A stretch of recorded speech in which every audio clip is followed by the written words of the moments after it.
Hi. അപ്പോൾ നമ്മളിപ്പോൾ ഉള്ളത് മുതുമലൈ ടൈഗർ റിസർവ് എലിഫന്റ് ക്യാമ്പിലാണ്. അപ്പോൾ നമുക്ക് ഇവിടുത്തെ വിശേഷങ്ങൾ കണ്ടാലോ?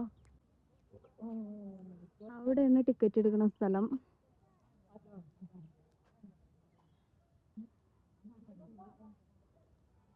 അപ്പോൾ ഇവിടേക്കുള്ള എൻട്രി ഫീസ് വരുന്നത് 30 രൂപയാണ്.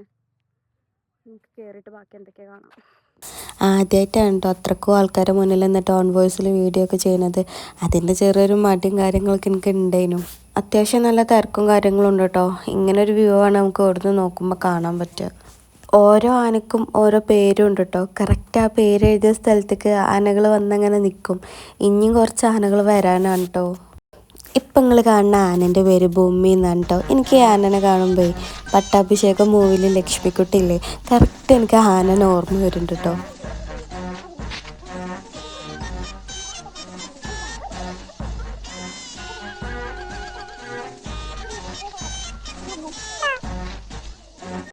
ഓരോ ആനനെയും കുളിപ്പിച്ച് അത്രക്കും വൃത്തിയിലാണ് കേട്ടോ ഒരവിടെ കൊണ്ടുവന്ന് നിർത്തുന്നത്.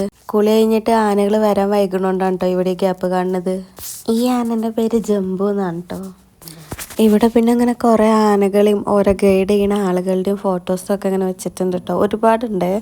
ഞങ്ങൾ അതൊക്കെ ഇങ്ങനെ കണ്ടുകൊണ്ടിരിക്കുന്ന സമയത്താണ് പെട്ടെന്ന് ഈ ആനകൾക്കൊക്കെ കൊടുക്കാനുള്ള ഫുഡ് അവിടെ കണ്ടത്. ഓരോ ആനൻ്റെയും പേര് എഴുതിയിട്ട് കറക്റ്റാക്കി ഓരോ ഫുഡ് അവിടെ വെച്ചിട്ടുണ്ട് കേട്ടോ. ഇനി മിക്കവാറും ആണെങ്കിൽ എനിക്കറിയില്ല, ഇതൊക്കെ മിക്സ് ചെയ്തിട്ടാവും കൊടുക്കണതെന്ന് തോന്നണോ. ഇപ്പോൾ ഏകദേശം വിട്ട ഭാഗങ്ങളൊക്കെ ഫില്ലായിട്ട് ആനകൾ വന്നിട്ടുണ്ട് കേട്ടോ. എന്ത് ഭംഗിയല്ലേ കാണാൻ. ഇവനാൾ കുറച്ച് ഡേഞ്ചറാണ് കേട്ടോ. ഇവനെ ഓരോ കൂട്ടത്തിൽ നിന്നൊക്കെ മാറ്റി നിർത്തിയിട്ടാണ് കെട്ടിയിട്ടുള്ളത്. 30 രൂപക്ക് ഇപ്പോൾ ഇത് വെർത്താണോ?